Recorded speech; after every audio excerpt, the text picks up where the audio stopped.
Hey crafty friends, this is Maria from She's a Creative Girl. Thank you for joining me today. So today I wanted to see if I could do something really special for a friend of mine whose sister passed away. This is a picture of her sister when she was a toddler.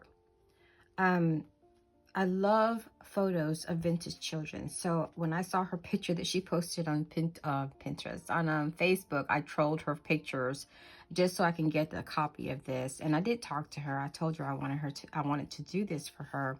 And she was so excited. So I'm going to try to do something. I have no idea where this is going, but I'm going to tell you what I'm going to use. I did clean my craft room.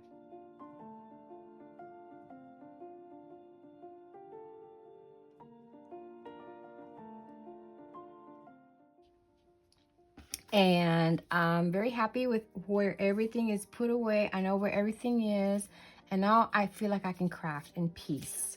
So here I am. I got stuff on my table. I'm trying to limit myself to what's here instead of pulling everything out like I always do, and then make a mess, and then I can't find anything and I can't get anything done. So anyway, so here we go. My thought is to make either a cover for a journal that's a pre-purchased journal so that she can use it to write on. So I'm just going to use like a piece of a box to do that. Or I also tore apart one of these journals. This is a different one that I had. It's this one, because I wanted to use this book for something else, but I also wanted the guts so that I can use the guts for trims and things like that. But anyway, if I use this, it'll be a smaller book. And I may or may not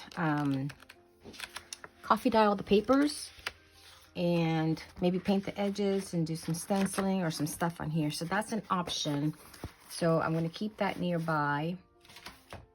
All right, so this book, it was just something that I bought when I used to work at Joann's. This thing measures about, let me see.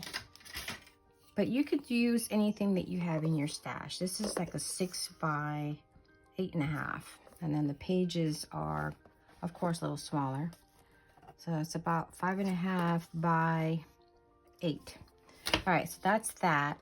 So that's going to be the book. And I'm thinking for the front cover for sure, I'm going to be using, I've got this fabric here that's like a really thin tulle. But it's got bigger holes in it. I don't know if you can see that. This actually was a wedding veil.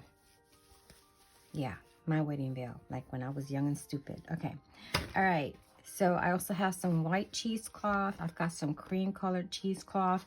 I've never seen this. I'm sure that someone probably has, but I purchased this from the store where I work, Big Mouth Scrappers. It is a new product from Uniquely Creative. It's called Natural Muslin, and I love it because I don't have to tea dye it. I love it, love it, love it. Okay, then I have a piece of packaging. And this has got some pinks in it and a little bit of creams. I'm going to try to stay neutral on this project. Maybe or maybe not. Because when I cut this up, so this is a cardboard packaging from the 49 Market Foundation pages. I tore this up and used it because it had a little bit of pink and cream. But what I loved about it too was this color palette down here at the bottom. So I may, if I add a lot of color to this, it's going to be from something down here. Okay, so I cut a piece already. And I want to mount her on here. So if the colors don't work for me, I'm probably going to take this piece of the gutting from that book that I just took apart and cover that up and do my own thing. All right, so we've got maybe some strips of garbage that you have. I don't know, if you have an old book you can take apart. I just love the texture in there. It's got that fabric that they use to put books together. And I like to save these little pieces to do things with them. All right, what else do I have? I have a tiny piece of, what is this? This is a vintage music paper that I made ruffles with. And I inked it just a little bit, and I did back it on a piece of paper, leftover paper. I found a teeny weeny piece of sari silk in my stash that had a little bit of color on it. It's got a little bit of brown, and it's got a little bit of like a tawny pink there. And I thought that would look great with this palette. Even if not, it'll still fit kind of neutral. Okay, let's see. You know, I'm a shabby girl, so I always have to put something pink in there, but I'm not sure that this is going to work for this book. So, but I'm going to keep it handy. I do have a tiny piece of pink seam binding that I have in my stash. I might put that somewhere in there. I also have a tiny piece of pink velvet ribbon, I mean. Not sure if I'm going to put that in there again. It just depends on which way I go. So you guys are going to be watching the entire creative process of how my brain works. Anyway, so I got a teeny weeny piece.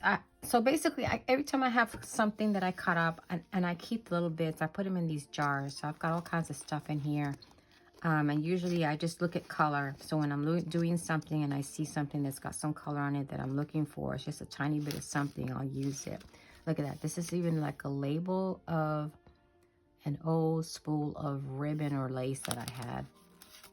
Those come out cool too. So I did actually pull one out of this jar. I'll show it to you. Isn't that cool? 75 cents a yard.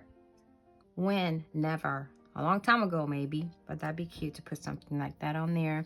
Okay, let's see. What else do I have in here? I have, in case I go with the kind of brownish palette, I may be using this ribbon. This is a vintage silk ribbon that I have in my stash from my doll making days.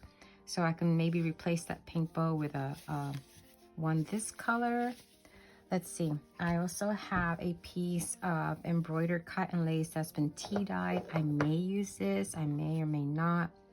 If I don't use that, I'm probably going to use white. I have some vintage white in here. This is just white, like eyelet lace. So it's either going to be that or this. Or who knows? It might be both. Okay, what else?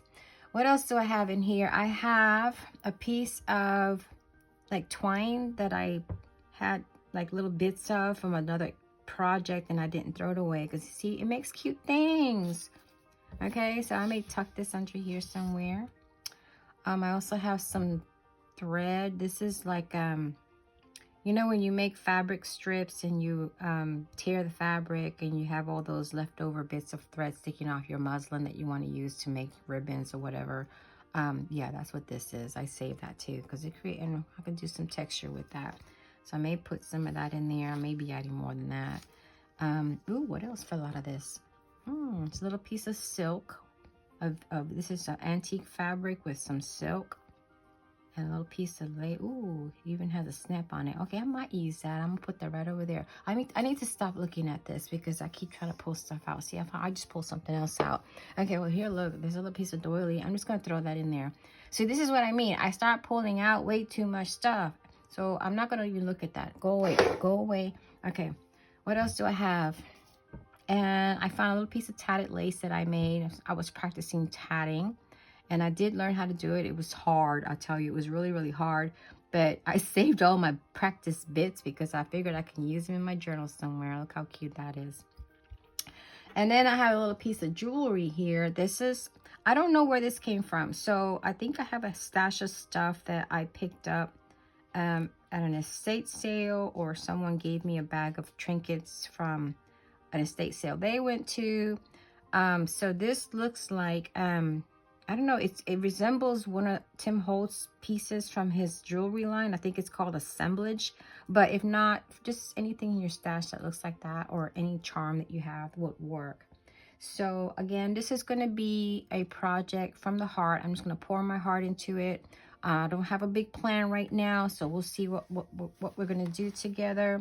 But I thought this would be a neat way for you to craft with me because I don't have a whole lot of time lately and I want to craft and I want to be able to, you know, do some stuff with y'all, right? Because that was the whole reason why I opened up my YouTube channel to begin with. So anyway, so here we are. So just gather some stuff and we'll start, you know, with the basics, and then probably the following week we'll add some more, and then maybe the third week we will finish it all up. But that's what I've got. So if you want to go pull what you have, we'll craft together. Oh, I'm gonna show you just one more thing, okay? All right, so I used to make dolls, like I said. So this was a little dress that I found in my stash, and I still have, maybe I have maybe 2 or 3 more of these in there.